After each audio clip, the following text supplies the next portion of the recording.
Nous avons différents invités à vous proposer qui vont, je pense, venir souligner l'apport donc démocratique de la lutte de ces hommes qui parfois ont donné leur vie, mais ont combattu jusqu'au bout pour ce en quoi ils croyaient. Alors, sans plus attendre, j'aimerais vous présenter notre premier invité. Il est un historien émérite. Il est aussi enseignant, professeur au Cégep du Vieux-Montréal, ainsi que chargé de cours à l'Université du Québec à Montréal. Il est le seul à dispenser un cours sur l'histoire des patriotes. Donc, je tiens à vous présenter donc M. Gilles Laporte.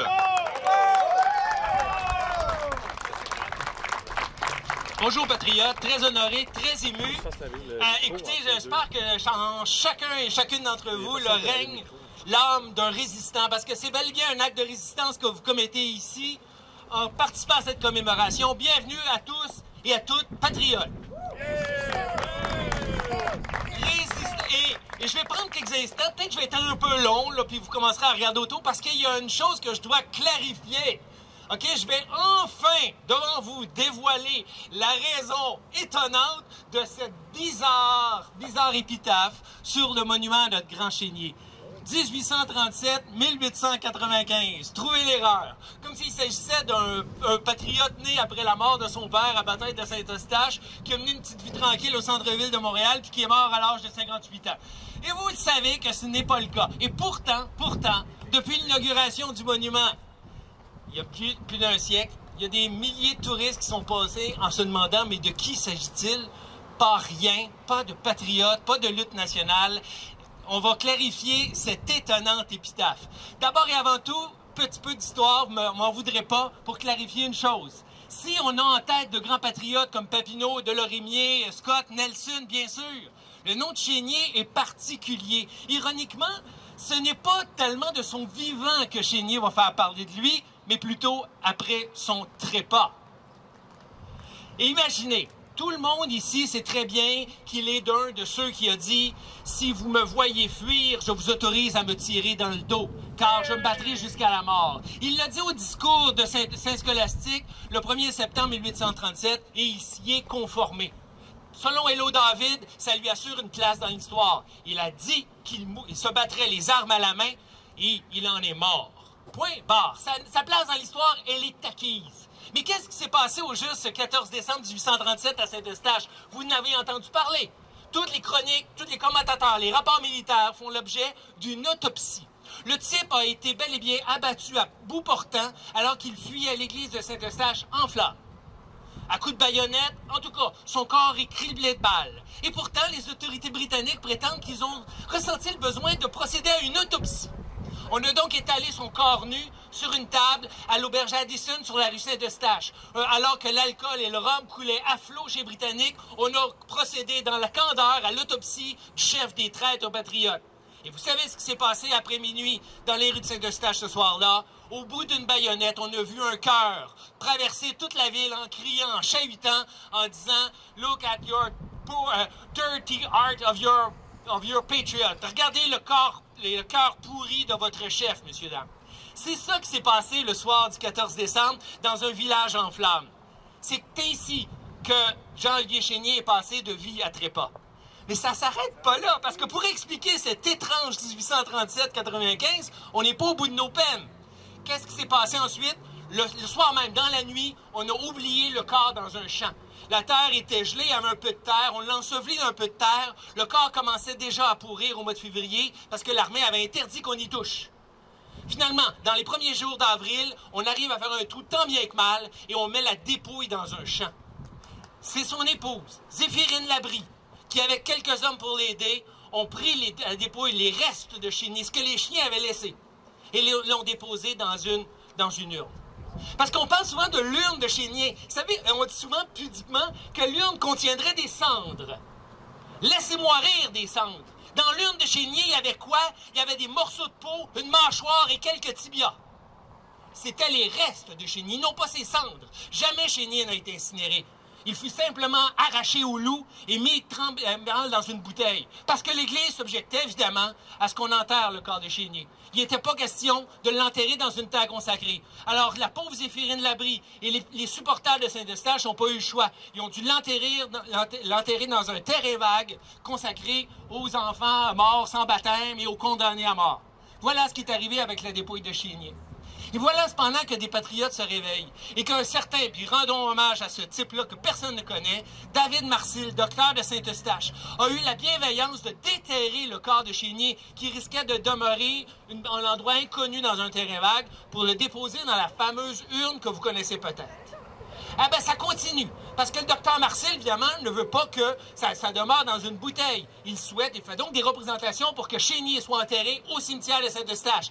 Ni, le curé de Saint-Eustache va y mettre une objection formelle. Il va condamner à l'excommunication quiconque souhaiterait enterrer le rebelle dans une terre consacrée. Alors l'urne de Chénier va rester dans une bouteille, jusqu'à ce qu'on propose qu'il soit ramené avec ses frères et ses sœurs au pied du monument aux Patriotes au cimetière Côte-des-Neiges. 20 000 personnes apparemment étaient à l'entrée du cimetière pour l'entrée fracassante et enfin tonitruante du grand patriote Chénier au milieu des siens à Montréal dans le cimetière consacré aux Patriotes. Nenni, Monseigneur Édouard Fabre va s'objecter absolument à ce qu'un traître, un rebelle, que dis-je, un patriote, soit enterré en terre consacrée. Vous savez, on parle beaucoup de l'Église catholique ces jours-ci à cause d'un drame que vous connaissez. OK? Et je tiens à dire avec mes compatriotes, je crois en être sûr, qu'au moment où on dit « Ah, ce sont des Québécois qui ont fait ça parce qu'il y avait l'Église catholique. » Désolé les détracteurs, désolé les racistes. Depuis longtemps, les Québécois ont divorcé de leur Église catholique et ils ont posé des questions à cette Église-là. Et on n'a pas eu besoin d'apprendre le drame des pensionnats autochtones pour remettre en question la place que peut jouer notre Église. Ne nous confondez pas avec ces crimes ignobles. Mais autrement, l'Église s'objecte et Chénier retourne dans sa bouteille. Et là, c'est incroyable. À la mort de David, c'est son fils Tancred qui hérite de la bouteille.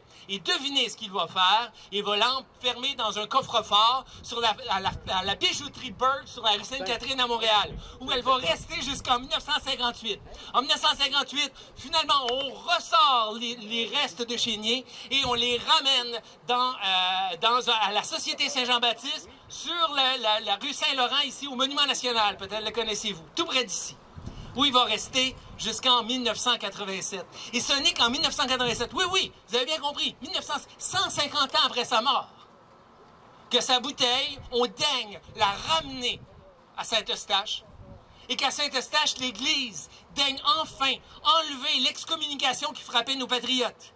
C'est quand même incroyable. Il y a à peine 40 ans, messieurs, dames, l'Église s'objectait encore à ce qu'on enterre les patriotes dans des terres consacrées. Imaginez à quel point vous êtes encore aujourd'hui des rebelles. Mais c'est pas fini! Parce que si Chénier fut bel et bien enterré en terre sacrée, en grande pompe, grâce à l'initiative de la section Jean-Olivier Chénier de Saint-Eustache de la Société Saint-Jean-Baptiste, son histoire ne s'arrêtait pas là. Et vous le savez comme moi que l'urne qui a contenu ses restes est aujourd'hui visible devant l'hôtel de ville de Saint-Eustache, derrière une vitre anti-balles.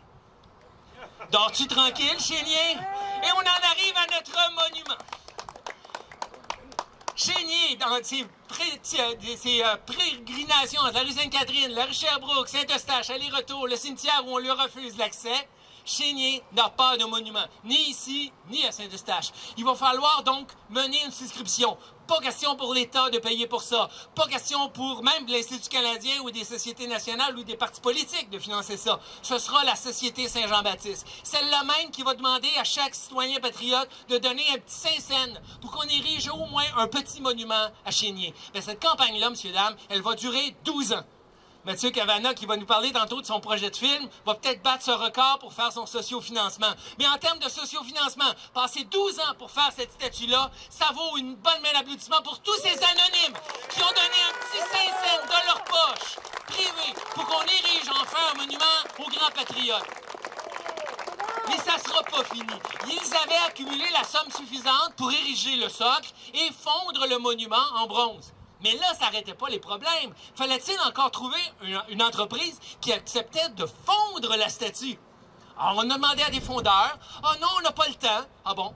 On vous offre pourtant une bonne somme. »« Ah oui, mais allez voir ailleurs. » On a fait toutes les places au Québec et bien sûr au Canada. Il n'y a pas une seule entreprise de fonds de monuments au Canada qui acceptait, en 1890, là, de fondre une statue à un rebelle, à un traître.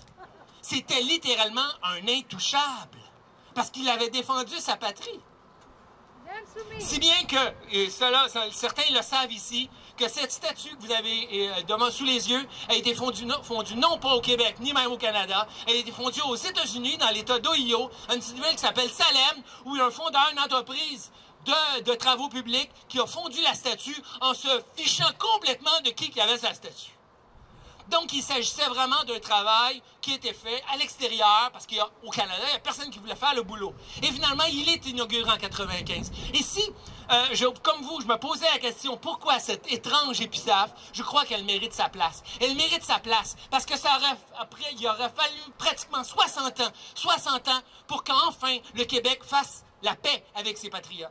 Et en ce sens-là, ce monument, il est très ironique. Il est ironique du retard que nous avions pris en termes de commémoration. Cet homme-là a donné sa vie, point à la ligne, pour son pays, sa patrie, ses enfants. Et ça a pris 60 ans avant qu'on ait un début de reconnaissance. Voilà pourquoi, encore aujourd'hui, on commet un acte de résistance. Alors, il s'agit simplement d'un monument qui a été ensuite établi ici. Pourquoi ici? À cause que c'est un parc. Et ça, c'est la clairvoyance, le génie de Louis-Joseph Papineau. La maison de Papineau, vous avez une chance, elle est tout près. On la voit même d'ici. Remarquable demeure sur la rue Bonsecours. Le terrain ici appartenait à son père Joseph, puis à Louis-Joseph. Il l'a cédé à la ville de Montréal en 1844 à une condition. C'est que jamais ce parc ne soit dévoyé pour des raisons commerciales. Il devra demeurer un parc consacré, libre d'accès pour tous les Montréalais et Montréalaises. Et la ville de Montréal, encore aujourd'hui, est pognée avec cette hypothèque de Louis-Joseph Papineau. Papineau tenait à ce que ça demeure un parc, et ce n'est pas un chum qui l'en a délogé. Donc, Chénier est ici grâce à Louis-Joseph Papineau. Avouez que c'est une filiation remarquable. À distance, il rend ironiquement un hommage à son plus fidèle lieutenant dans les Deux-Montagnes.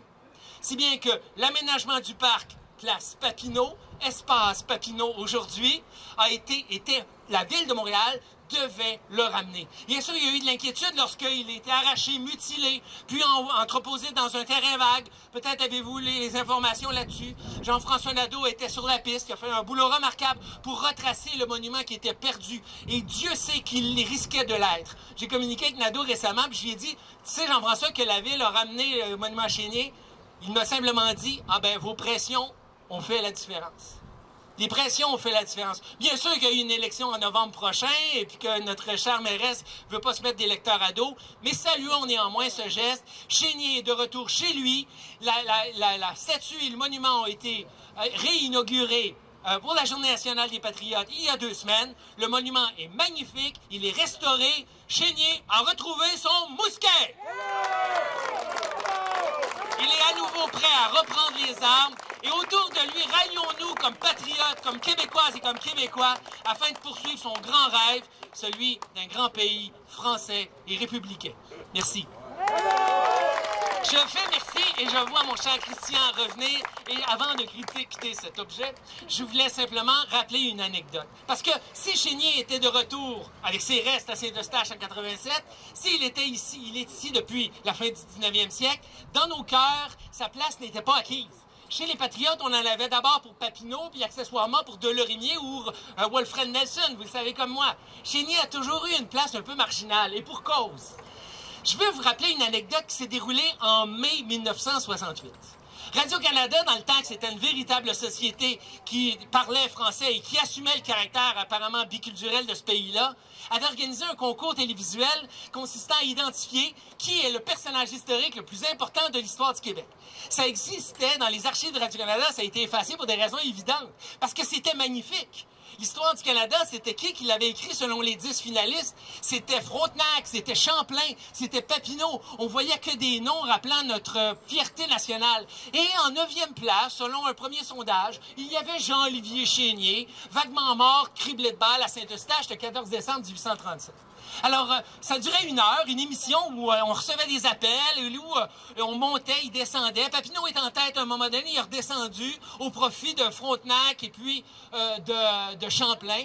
Et puis, s'est pointé au micro devant la foule aux heures de grande écoute, un jeune homme qui est arrivé, qui formait le comité Chénier. Ce jeune homme-là avait une énergie fantastique. Il a immédiatement rappelé les hauts faits d'armes de Chénier. D'abord, ses convictions profondes, son sens du sacrifice, son dévouement, et il a emporté le suffrage. Avant la fin de la soirée, Chénier était passé de la 9e à la 1re place. En 1968, la Société Radio-Canada couronnait Jean-Olivier Chénier, personnage le plus important de notre histoire. Et ce jeune homme est ici avec nous aujourd'hui. Ce jeune homme est ici avec nous aujourd'hui. Oh, il était déjà fort en gueule. Il était déjà capable de captiver quiconque l'écoutait. Je pense qu'il est quelque part ici. Veuillez vous lever, monsieur Gilles Proulx. Citoyen Gilles Proulx, qui en 1968, alors qu'il avait le petit toupette insolent, a pris la parole pour renverser le vote ce jour-là. Chénier a eu beaucoup de défenseurs. Il fut certainement le plus ardent et certainement le premier. Merci, M. Proulx, une autre fois québécoise et québécois.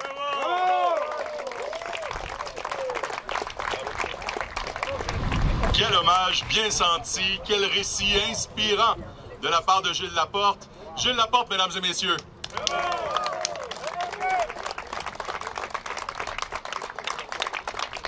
La seconde personne à prendre la parole aujourd'hui sera François Gervais, à titre de militant. Alors j'invite François à venir nous entretenir.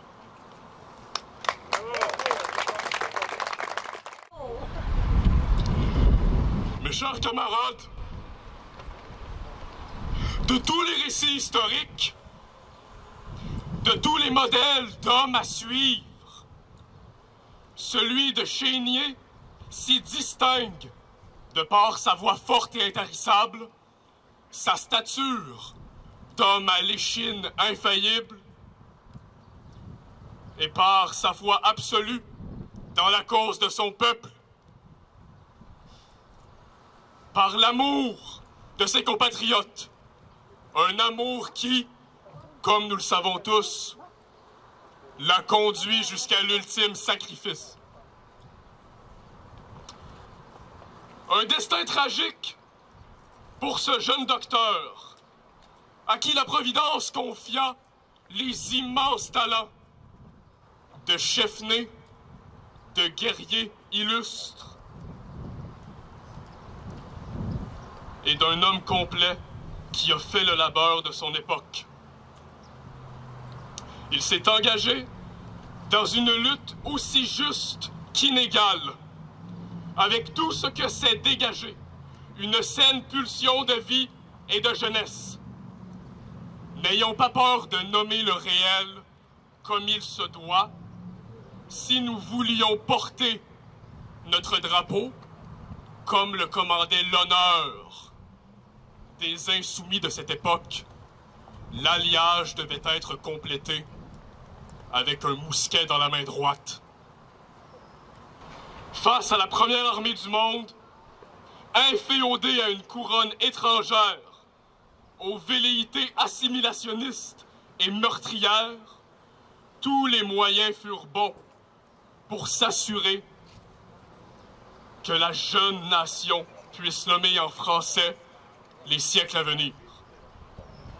Pourquoi commémorer Jean-Olivier Chénier? Pour que sa mémoire nous anoblisse, nous guide dans des moments de doute lorsque nous ne savons plus pourquoi nous nous battons. Commémorer Chénier, c'est le faire vivre parmi nous. C'est prendre le meilleur de l'homme pour s'élever collectivement. C'est aussi se rappeler de l'administration apatride et désincarnée de la ville de Montréal qui laissa ce monument en piteux état au fin fond d'une ruelle, l'ayant jeté avec le même respect que lorsque l'on jette un déchet, une désuétude que l'on ne se sert plus.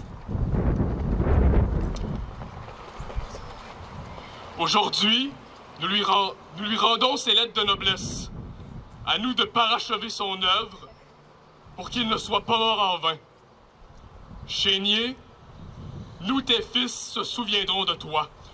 Nous gardons ton nom en vie, non pas comme l'on garde en vie une blessure vive, pour se morfondre ou se complaire, mais parce que ton nom porte l'espoir. Ton nom, nous le jetons à l'avenir. Nous le jetons à nos enfants, avec toute l'espérance et l'impatience que nous commande ton histoire. Et nous nous exclamons en ta mémoire, vive le Québec libre et nous vaincrons!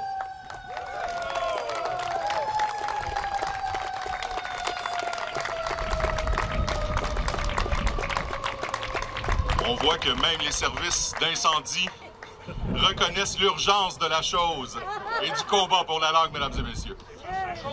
Oui, il ne faut pas éteindre le feu, bien au contraire. Alors, des bûches dans le foyer, comme vous dites, absolument. Alors, c'est maintenant au tour donc d'un producteur de films qui travaille sur un projet très senti présentement. Donc, une production qui portera sur notre héros du jour. Et j'ai nommé donc, pour nous entretenir de la chose, Mathieu Trottier-Cavana.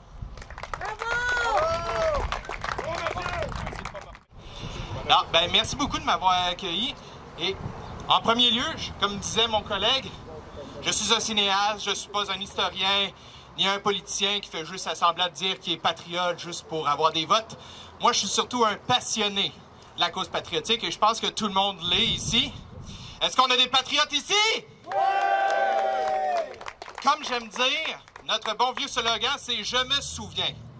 Il n'y en a pas beaucoup qui, des fois, malheureusement, connaissent vraiment bien la définition de ce slogan-là. Alors moi, comme j'aime dire, que ce soit par l'écriture, le théâtre, que ce soit par le cinéma ou des monuments, comme à l'honneur de Chénier, il faut qu'on continue à préserver et à raconter notre histoire, peu importe la façon et peu importe le média, que ce soit, comme je disais, par l'art, le 7e, peu importe, tant qu'au moins on raconte notre histoire pour que notre slogan « Je me souviens » soit bel et bien un vrai slogan, qu'on se rappelle de l'histoire de nos patriotes qui sont morts pour notre cause, qui sont morts pour notre liberté, nos droits. Et il faut qu'on se rappelle. Combien de personnes disent « Ah, j'ai entendu la phrase « Ça prend pas la tête à Papineau ». OK, mais c'est qui Papineau? Malheureusement, des fois, je vois qu'il y a trop de monde qui ne connaît pas Papineau, ou qui ne connaît pas Chénier, ou qui ne connaît pas Delorimier. Alors, c'est de ma façon que je veux raconter l'histoire, tout comme un Falardeau. C'est raconter notre histoire grâce au 7e art. Alors, comme disait Gilles, je te remercie, j'essaye de faire un film sur l'histoire de nos patriotes. Comme Falardeau et comme aussi un autre qui, malheureusement, j'ai oublié son nom, qui était un autre film qui était « Quand je partirai, vous vivrez encore », qui avait été quelque temps avant. De qui? Merci, oui. Des petits blancs des fois. Alors, il faut qu'on continue. Et moi, c'est pour ça que ça va faire plus de 6 ans que je travaille. 6 ans d'acharnement, 6 ans de refus de la part de la SODEC, Téléfilm Canada. Mais bon, on va pas se le cacher, on peut pas demander grand-chose au fédéral pour raconter notre histoire et certainement pas sur les patriotes. Alors, comme lui, comme Falardeau, j'ai le même combat, mais il va y avoir un autre film. Et ça, c'est surtout grâce à vous. On est déjà à plus de 85% en même pas un mois de ramasser la campagne. Et ça, comme j'aime dire, il n'y a pas de petits dons. Et c'est comme ça qu'une statue, un monument à Chénier, un petit 50 cents à l'époque et tout, ça a pu voir le jour. C'est avec des petits mouvements comme ça que de grands projets ont pu voir le jour. Et il faut continuer comme ça pour notre histoire et surtout qu'on n'oublie jamais, au grand jamais, notre histoire. On est considéré comme le cadet de l'humanité avec 400 et quelques poussières d'histoire, mais avec une histoire tellement riche et tellement passionnante, avec des personnages aussi marquants, et on doit se rappeler et aussi toujours honorer leur mémoire. Merci beaucoup.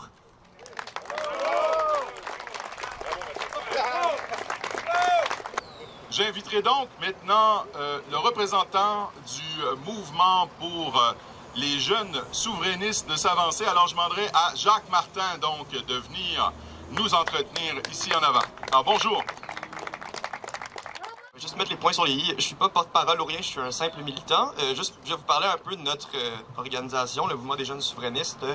On a fondé ça au mois de novembre 2019 parce qu'on a vu en fait qu'il y avait toutes sortes de jeunes qui étaient indépendantistes, qui étaient intéressés à militer pour l'indépendance, mais qui se retrouvaient pas nécessairement dans les partis politiques. Comme vous savez, les jeunes aujourd'hui sont mobilisés pour toutes sortes de causes, que ce soit la justice sociale, la crise climatique, mais c'est pas un militantisme qui se fait nécessairement au sein des partis politiques. Donc nous, on voulait créer un espace où militer. En dehors de ça, on a fait des manifestations. Tout récemment, on a organisé avec la Société Saint-Jean-Baptiste une manifestation sur le français. On a fait une marche pour les Patriotes et on va faire quelque chose pour la Saint-Jean qui s'en vient aussi. Donc, vous pouvez suivre ça sur Internet comme les jeunes font ça pour s'organiser. Alors, mes chers amis, la mémoire est une drôle de bébite. Certains en ont beaucoup pour les choses banales du quotidien. Certains en ont une qui leur fait oublier leur dernier repas. Mais ils se souviennent de tout l'alignement du Canadien en 93 et des points de chaque joueur en série. Mais d'autres comme moi aussi se souviennent des dates, d'événements historiques de tout genre. Mais ensuite, ce qui est difficile à cerner, c'est la mémoire collective. Parce que, avant tout, une des seules manières qu'on peut l'évaluer, c'est comment elle s'inscrit physiquement. À ce titre, Montréal, où la rue Wolfe jouxte à la rue Montcalm, ou les monuments à McDonald ou à Nelson, toisent du regard de l'Ouest des monuments à Camille Lorrain ou Félix Leclerc. Montréal a l'air pas mal mélangé dans sa mémoire. Un peu écartillé, mettons. Aujourd'hui, nous célébrons le fait que notre ville a posé un geste important en replaçant à sa place un monument, érigé grâce, comme on l'a dit, à la générosité de ses citoyens, l'a remis à sa place. Mais quelle est la signification de ce personnage de Chénier pour notre mémoire? Pour le jeune Montréalais, disons, moyen, Chénier évoquerait sûrement pas grand-chose. C'est drôle quand on pense qu'il y a 50 ans, des jeunes d'à peu près mon âge ont pris les armes dans un groupe qui portait son nom.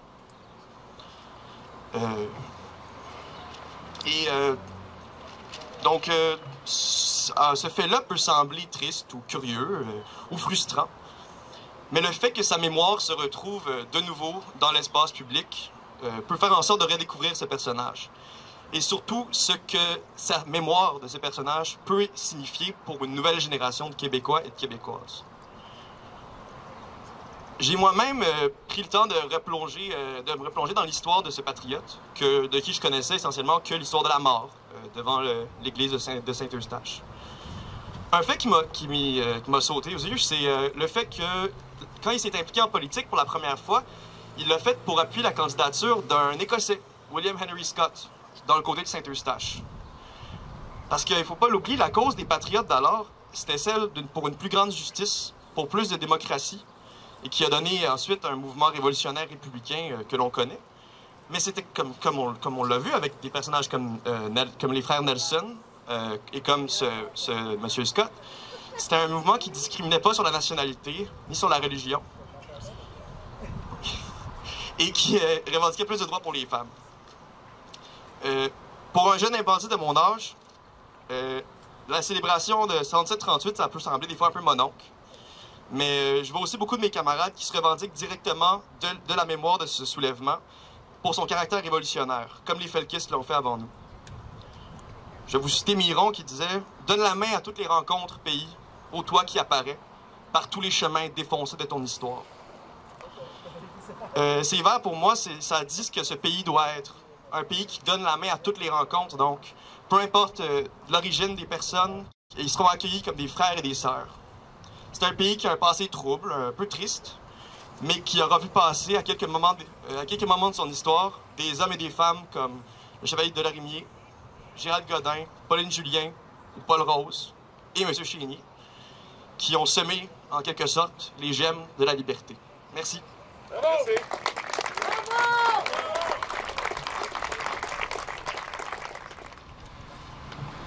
Alors, je vous propose maintenant d'accueillir Mme Marie-Laurence Desgagnés, présidente du Comité national des jeunes pour le Parti québécois.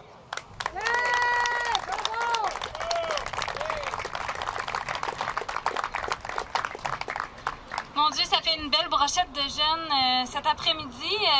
D'abord, merci à tous d'être présents aujourd'hui. Non seulement par devoir de mémoire, mais aussi pour célébrer le fait que la mémoire de Chénier sera de nouveau briller là, devant les yeux de tous et peut-être susciter des questions pour que les gens apprennent à découvrir ce personnage-là pour ceux qui ne se souviennent plus de notre histoire ou pour les touristes qui, bien qu'ils soient mal guidés par l'épitaphe, puissent être curieux de notre culture et de la profondeur de ce qu'on a apporté au monde entier par notre unicité en Amérique, par le fait que nous sommes fiers de notre langue, par le fait que nous sommes fiers de notre territoire et que nous sommes fiers de... J'ai entendu de nos jeunes, j'aime bien ça comme façon de finir la phrase. Ça serait un honneur pour nous que vous soyez fiers de nous et je pense que c'est quelque chose qu'il faut retenir d'ailleurs. Ça me paraît très spécial pour renchérir sur ce que M. Laporte a dit, que Chénier soit aujourd'hui au pied du CHUM, notamment parce qu'il était médecin lui-même. Et donc, c'est un joli clin d'œil au-delà du fait qu'il réside aujourd'hui sur une terre qui appartenait autrefois à Papineau.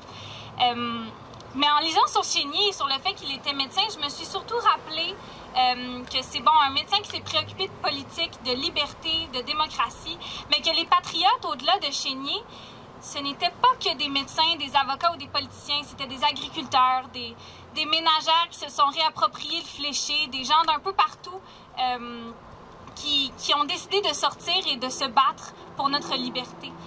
Des gens à qui on peut tous et chacun s'identifier. Parce que oui, on peut aspirer au courage de ces grands-là qui ont droit à leur monument, mais tous et chacun de nous peut aussi poser des petits gestes pour notre indépendance, pour notre liberté.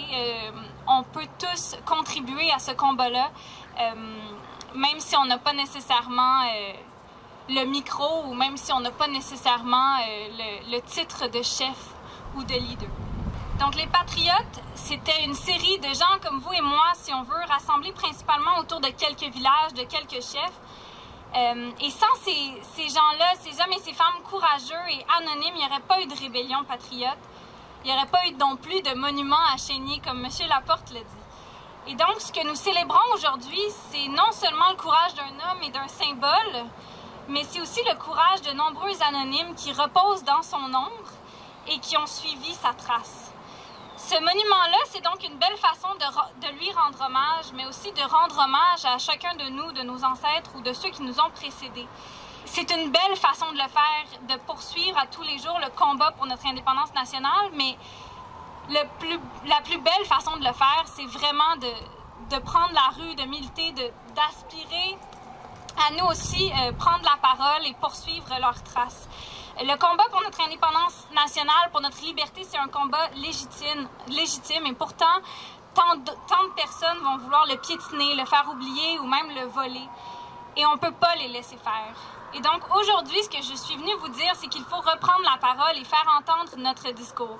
Et si pour certains d'entre vous, ça peut sembler démoralisant quand il n'y a personne pour écouter ou quand on a l'impression qu'il n'y a personne pour prendre la relève, ce que Jacques, François, Mathieu et moi, on est venus vous dire, le message qu'on est venu vous porter aujourd'hui, c'est que oui, il y a une relève, oui, elle est en forme, oui, elle est dynamique, et oui, elle est prête à vous écouter, à prendre vos exemples, diriger vos modèles en exemple, et surtout à continuer le combat. Merci beaucoup.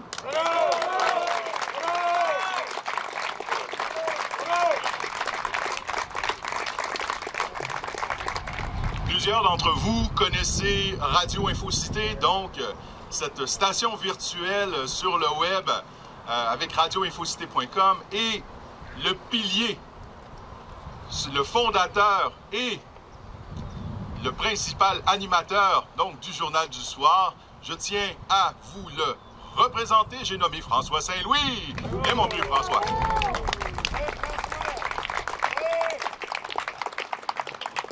Bonjour mes chers amis, le Journal du Soir, oui. Pourquoi j'ai nommé mon émission le Journal du Soir?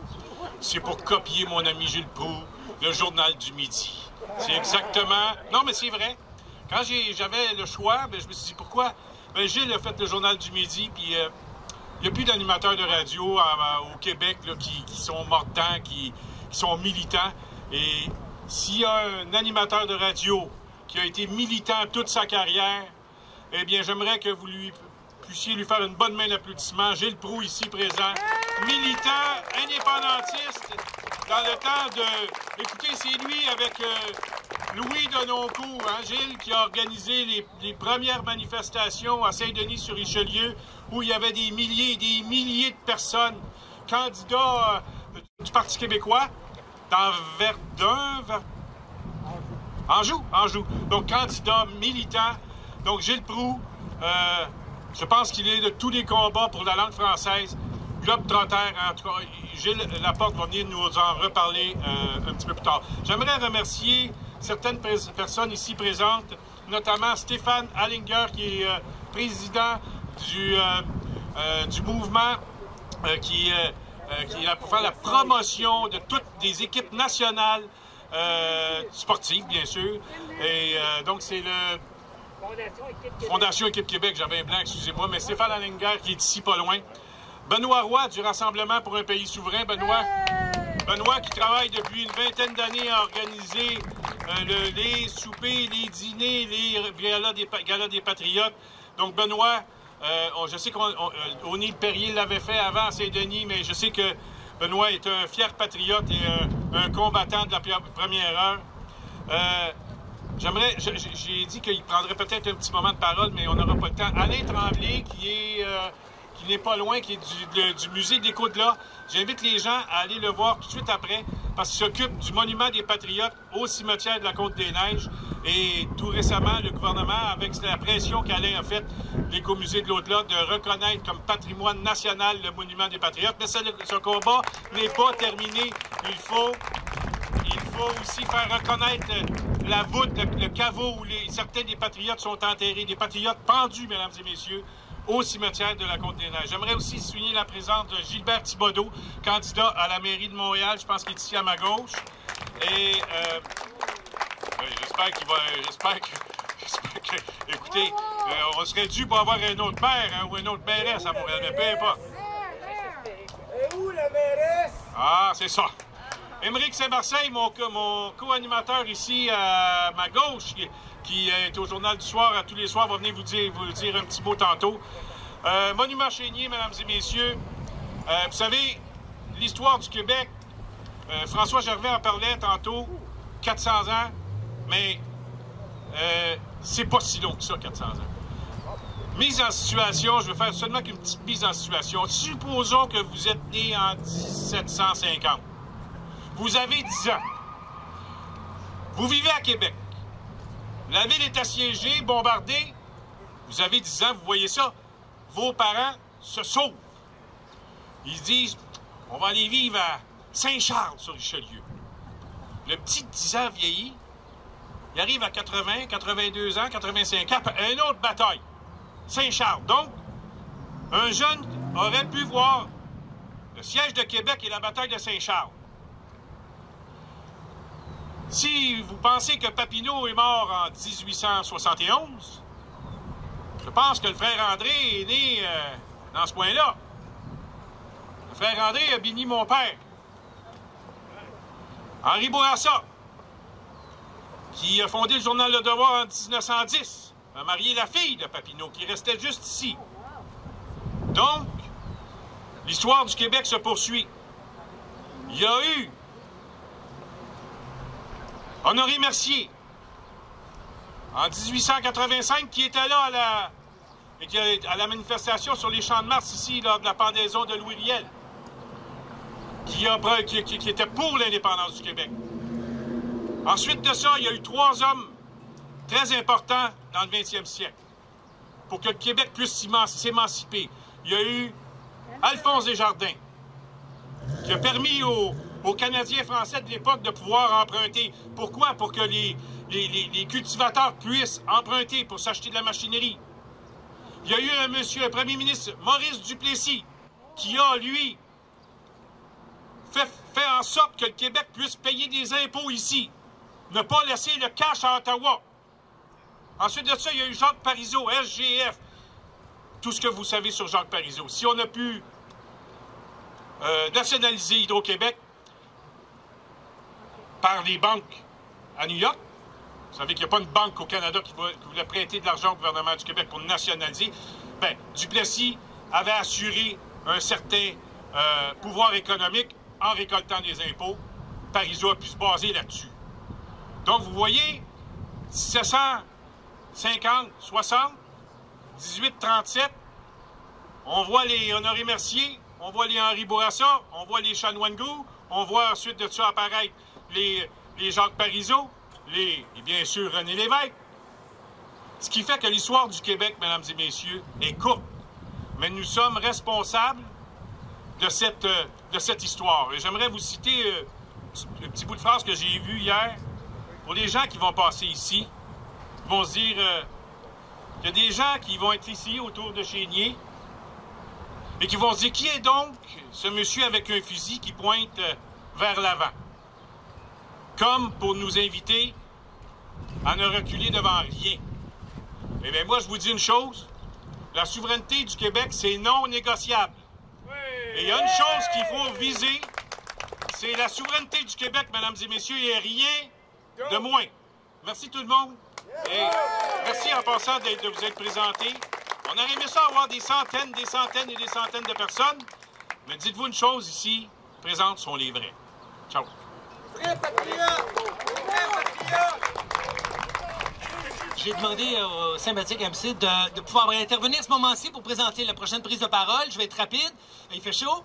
Je veux simplement clarifier une chose. C'est que derrière toutes les initiatives menant au retour de Chénier à sa juste place, il y a un acteur historique incontournable. Je l'ai évoqué rapidement tantôt. Si il y a eu le retour de Chénier en terre, c'est grâce à la Société Saint-Jean-Baptiste de Montréal. S'il y a eu un monument érigé aux Patriotes au cimetière Côte-des-Neiges notamment, c'est grâce à la Société Saint-Jean-Baptiste de Montréal. Si ce monument ici est présent, c'est d'abord à cause des efforts surhumains déployés par la Société Saint-Jean-Baptiste afin de ramener Chénier chez lui dans sa métropole. Et il s'agit en somme d'une société qui est là depuis 1834, qui est fiable. Quiconque ici a une âme patriotique et souhaite soutenir une société, je veux simplement rappeler la très grande fidélité de la Société Saint-Jean-Baptiste à ses engagements de départ jusqu'à nos jours. Une société qui a su se renouveler et de belle façon, je dirais, ces dernières années. J'en profiterai aussi pour faire un clin d'œil. Si tout le monde ici, moi je pourrais dire, est désemparé à l'idée qu'aucune plaque ne permette aux gens qui visitent des patients au CHUM, qui se baladent dans le parc, de pouvoir en apprendre davantage sur Chénier, il y avait auparavant un panneau explicatif. Ce panneau a disparu. J'ai pratiquement le goût, dans l'enthousiasme de la journée, de vous convier à une nouvelle souscription populaire. Oh, pas pour couler un bronze, mais simplement pour qu'on ajoute ce panneau qui explique les raisons historiques de l'emplacement de la statue, pourquoi cette curieuse inscription 1837-1895 et l'incroyable péripétie qu'a connue la dépouille de Chénier après sa mort ignominieuse à Saint-Eustache. Qu'en diriez-vous? Il ne s'agit pas de sommes énormes, mais au moment de voir qui devra en être maître d'œuvre, je ne vois bien sûr personne mieux placé que la Société Saint-Jean-Baptiste de Montréal. Et peut-être le Rassemblement pour un pays souverain, mais après tout, convergeons, comme on dira. Elle est comédienne, metteur en scène, productrice. Son cœur bat d'une âme patriotique intense. C'est une femme remarquable, inouïe, qui amène un vent de fraîcheur à la société. Je sens l'enthousiasme qui s'en dégage. Une société qui a près de 200 ans, mais qui est vraiment en repasse avec son monde. Et je suis tellement honoré, comme quiconque ici, de la savoir parmi nous. Messieurs, dames, veuillez accueillir Marianne Alpin. Merci pour cette présentation. Merci beaucoup. Vraiment, c'est touchant. Est-ce que vous le savez? Est-ce que vous êtes conscient et consciente en ce moment que c'est touchant ce qui se passe? De rendre hommage, de rendre honneur à notre patriote. Tu sais, ça devient un peu anodin, on va célébrer nos patriotes. Non, ce n'est pas anodin, c'est important. Puis, regarde, même les sirènes nous le disent. Donc, je voulais dire merci à tout le monde d'être ici. Bravo aux organisateurs de tous nous réunir. Je voudrais saluer notre présidente de la section Chénier qui se trouve dans le secteur de Saint-Eustache, donc Lucie Gervais, qui s'est déplacée pour être parmi nous. Elle pourrait vraiment vous en parler longtemps de ce patriote. Alors, merci d'être présente. À la suite de la triste découverte du socle de la statue du patriote Jean-Olivier Chénier au fond d'une ruelle il y a quelques mois de cela, les réseaux sociaux se sont enflammés de consternation vis-à-vis le traitement réservé à ce personnage illustre du Québec, et vraiment avec raison. Mais comment peut-on imaginer que depuis tout ce temps, 5 ans je pense, que nous lui infligions une deuxième mort à ce patriote en le laissant choir dans l'indifférence au milieu d'un entrepôt, telle une vulgaire marchandise. Ce n'est pas une simple statue. Il y a toute une âme à l'intérieur. Rappelons qu'en 1887, comme M. Laporte nous le témoignait, c'est la Société Saint-Jean-Baptiste qui avait mené une campagne de financement populaire afin d'ériger une statue pour rendre hommage à ce grand chef patriote, mort en héros en compagnie de ses braves à Saint-Eustache. Oui, je suis ensevelie par le drapeau du Québec, ça va. Quand je mourrai, vous pouvez m'envelopper là-dedans.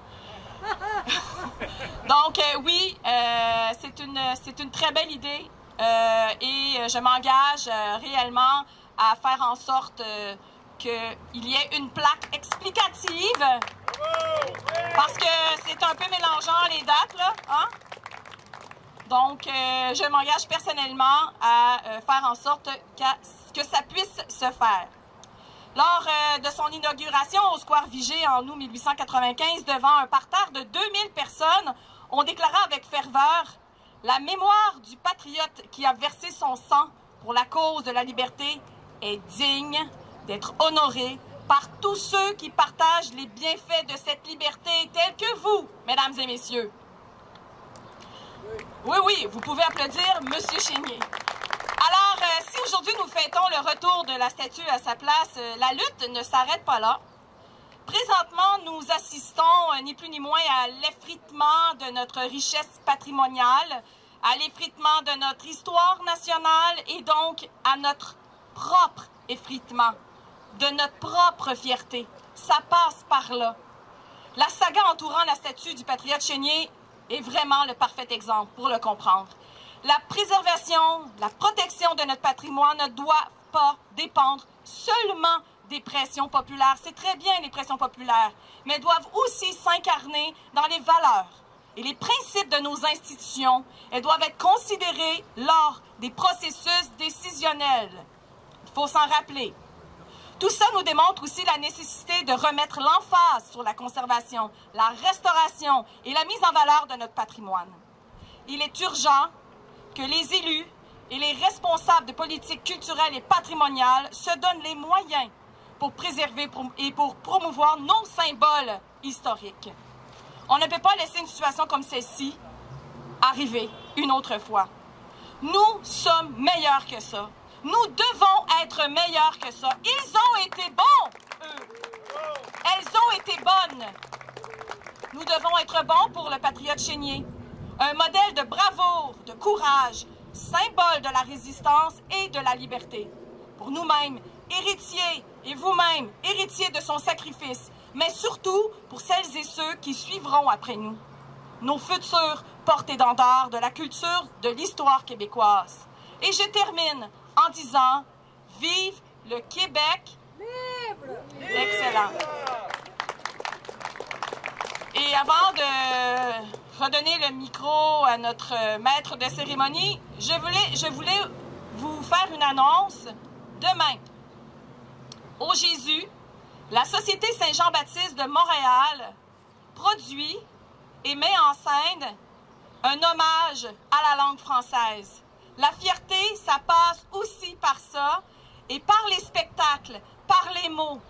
Ça aide à ouvrir certaines cages thoraciques et ça fait palpiter le cœur. Alors nous aurons sur scène France Castel, nous aurons des Judy Richards, des Patty Gallant, des gens qui parlent anglais mais qui parlent français.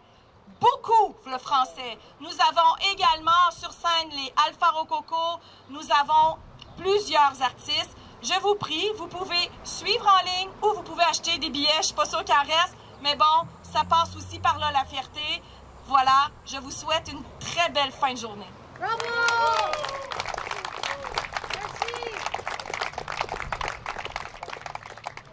Il est maintenant temps de vous présenter un personnage. Parce que ça en est un, mesdames et messieurs, il faut le dire. Il est un globe-trotteur, comme l'a dit tout à l'heure François Saint-Louis. Il est un animateur hors pair qui a envoyé quelques personnes en bas des escaliers au fil du temps, mais à juste titre, doit-on ajouter. Il est un photographe, il est, bref, un chroniqueur qui, du lundi au vendredi, égaye nos matinées. Il me fait plaisir de vous présenter ce grand défenseur de la patrie et de la langue française, et j'ai nommé, s'il vous plaît, Gilles Proulx. Qu'est-ce que je vais dire maintenant que j'ai tout entendu sur Jean-Olivier Chénier, sous toutes ses coutures, et quoi d'autre à rajouter dans du neuf? Eh bien, je ne vais pas vous décourager, mais je vais sortir du cadre d'hommage à Jean-Olivier Chénier, ce grand médecin, petit bourgeois qui aurait pu devenir un homme confortable, oublier justement la misère de son prochain, gagner des centaines de milliers de dollars comme ceux d'aujourd'hui qui se dardent dans cette profession, en commençant avec des 500 000 pour aller aux millions et se matérialiser au maximum, au point où notre nation a été atteinte d'une terrible maladie. Après la COVID, il y a la maladie de l'indifférence qui nous a atteints. L'indifférence face à tout. L'indifférence qui vous amène que sur vous-même et de penser qu'à vous et non pas au collectif. Alors, voilà justement l'indifférence qui a été manifestée pendant 5 ans en cachant la statue de Jean-Olivier Chénier dans le fond d'une ruelle pour l'empoussiérer et nous faire croire qu'on est en train de la dépoussiérer. Je vous dis que les blaireaux manquent à la ville de Montréal parce que ça prend du temps maudit à dépoussiérer cet homme qui gêne l'histoire actuellement dans la rectitude, c'est-à-dire la nouvelle inquisition des temps modernes au Québec. Dites-vous bien que c'est la rectitude. Pourquoi? Parce qu'au comité des monuments et de la toponymie, il y a une nouvelle génération qui a poussé. La génération des cégepiens peut-être, qui pousse pépère autour de là. Nous, on arrive avec nos nouvelles idées de rafraîchissement. Alors, dans ce cas, la rectitude voudrait, comme nous sommes des pacifistes, quant à moi, les pacifistes sont des naïfs qui ne savent pas que le voisin aiguise ses couteaux pendant qu'il joue aux pacifistes. Ça, c'est dangereux. C'est bien beau le pacifisme en temps de paix, mais le pacifisme doit être éveillé quand tu vois ton voisin qui aiguise ses couteaux. Alors, toujours est-il que dans ce comité de nouveaux membres de la nouvelle génération, il y en a qui ne voulaient pas que Chénier revienne ici. Il y en a qui sont des pacifistes et par conséquent, il était inapproprié d'avoir un monument avec un fusil. J'ai même entendu une descendante du chevalier de Lorimier, pour lequel le mouvement national et québécois m'a remis son prix en 92, dont je suis fier. Une descendante de la famille dire à un téléjournal, nous, les armes, nous, les monuments qui illustrent la chicane, nous, on est des pacifistes et on ne devrait pas avoir des monuments avec des armes. C'est le seul monument qu'on a au Québec où il y a un gars qui a levé l'arme et qui s'est battu pour prendre rendez-vous avec la mort pour faire valoir ce que nous devons être. Alors, vous voyez l'aliénation et l'indifférence, comment cette terrible maladie a gagné des âmes parmi les nôtres, à tel point où on n'est plus capable. Et mon ami Gilles, ce grand historien qui n'a pas peur de parler des patriotes de la Nouvelle-France et de l'histoire du Canada-Québec, tout comme la Coursière, tout comme Marcel Tessier, ces gens-là sont repoussés du décor, on ne les consulte plus. On va prendre un machin chouette qui qui est fraîchement diplômé de l'UQAM, peut-être, l'Université de Montréal, ou pourquoi pas de McGill. Et là, on va lui faire l'histoire qu'on enseigne par bride dans notre ministère de l'Éducation, qui est devenu un ministère de l'ignorance. On va vous enseigner l'histoire du gars qui s'est pris en main dans tel rang 35 de Saint-Apollinaire, qui a mis sur pied une manufacture de clous. Ah, ça, c'est des choses à mettre en relief. Voilà l'histoire moderne de ces bâtisseurs québécois.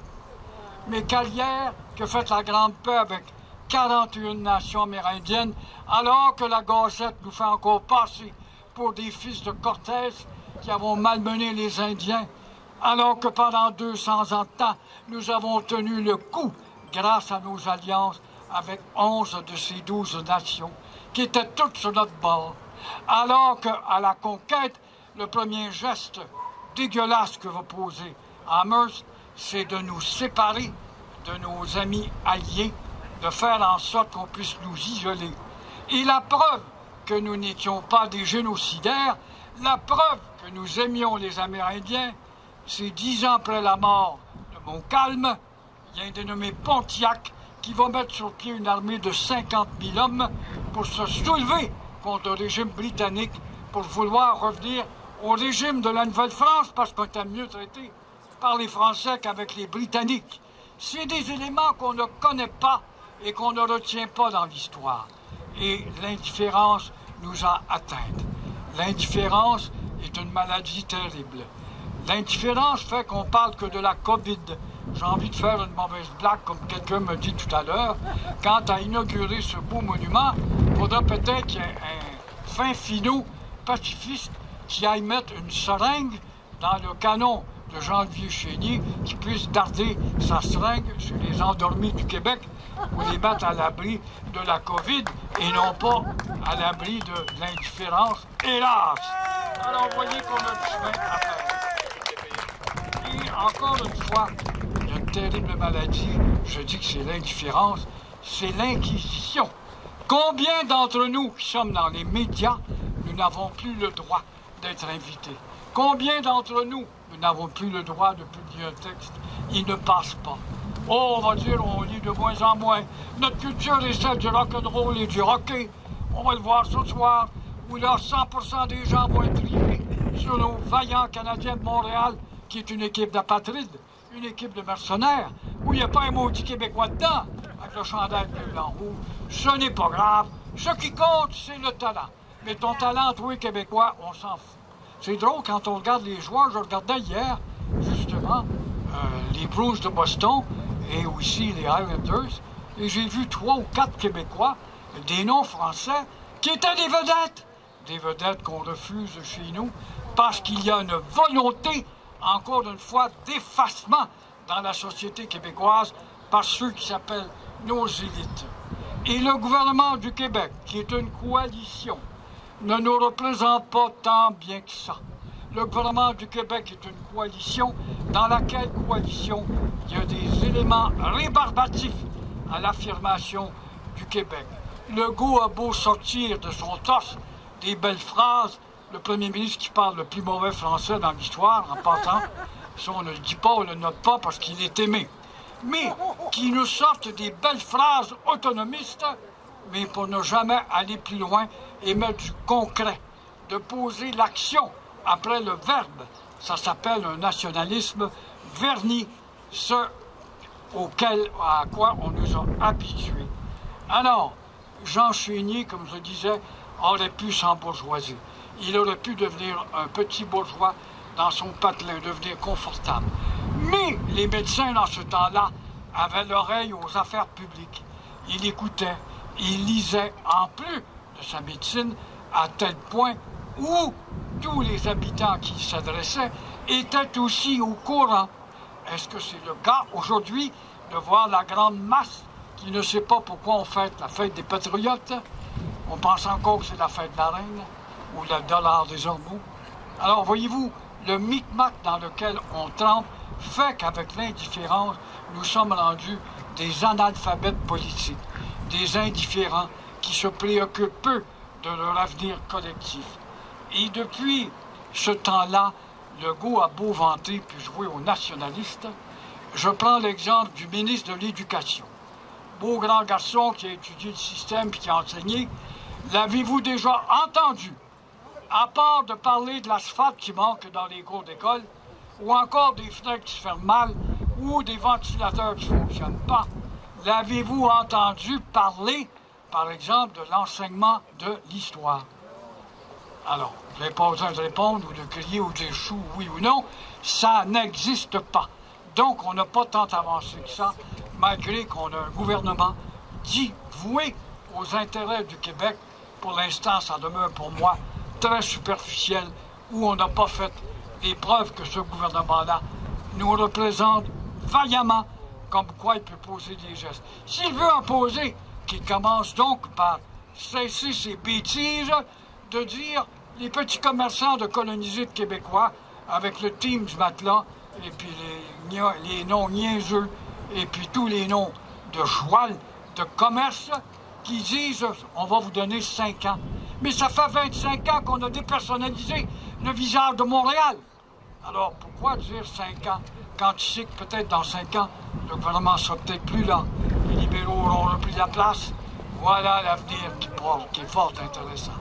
De dire également à des conseils municipaux, vous devez vous débarrasser du bilinguisme, mais vous pouvez aller dans la cour arrière et passer un règlement pour revenir au bilinguisme. C'est ça que vous appelez un gouvernement d'affranchissement. De dire également aux Québécois, vous devez accepter Dawson, le plus beau collège en Amérique, où on a donné 750 millions, et à McGill, et de dorloter cette minorité outrecuidante qui continue, avec la Gazette, puis CTV, tous les médias de Toronto, à nous aplatir, à nous rapetisser, et ne nous élevons pas parce que nous sommes tout simplement des gens anesthésiés et indifférents. Voilà la maladie qu'il faut combattre, mes chers amis. Et l'autre campagne, par le biais de vos associations, c'est encore de revenir et d'harceler au moins le ministre de l'Éducation pour réintroduire au plus sacrant l'enseignement de l'histoire des Amérindiens à Jacques-Cartier le 24 juillet 1534, en passant par Montcalm, puis Pierre Lemoyne d'Iberville, et puis Calière, puis tout ce que vous voulez, et Papineau, puis Honoré Mercier, puis René, puis toute la bande, pour qu'on connaisse vraiment ce que nous sommes. Là-dessus, merci, mes chers amis.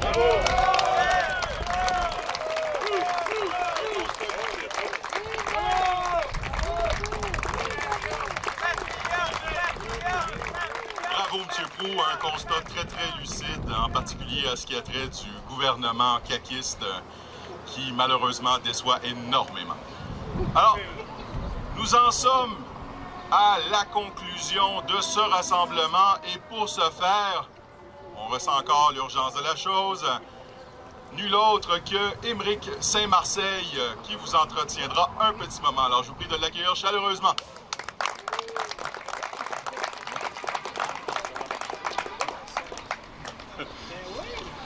La grande victoire aujourd'hui, c'est que les antifas ne sont pas venus nous rejoindre. Ça, c'est une très bonne chose, premièrement. Au nom de Radio Infocité, j'aimerais vous remercier, mesdames, messieurs, d'être venus aujourd'hui. François Saint-Louis, le grand patron, le grand boss, qui a organisé l'événement. Une bonne main d'applaudissement, François Saint-Louis.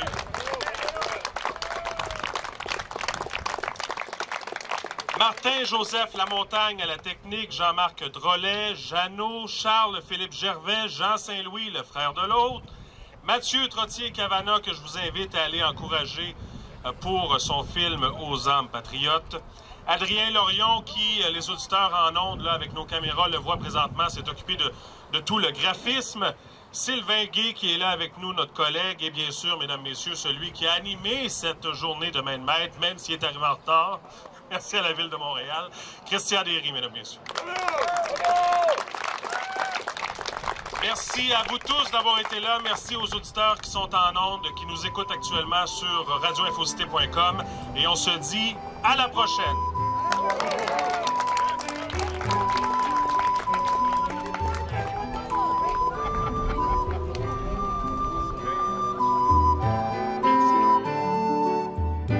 Pour tout commentaire, nous vous invitons à nous écrire studio@ radioinfocité.com.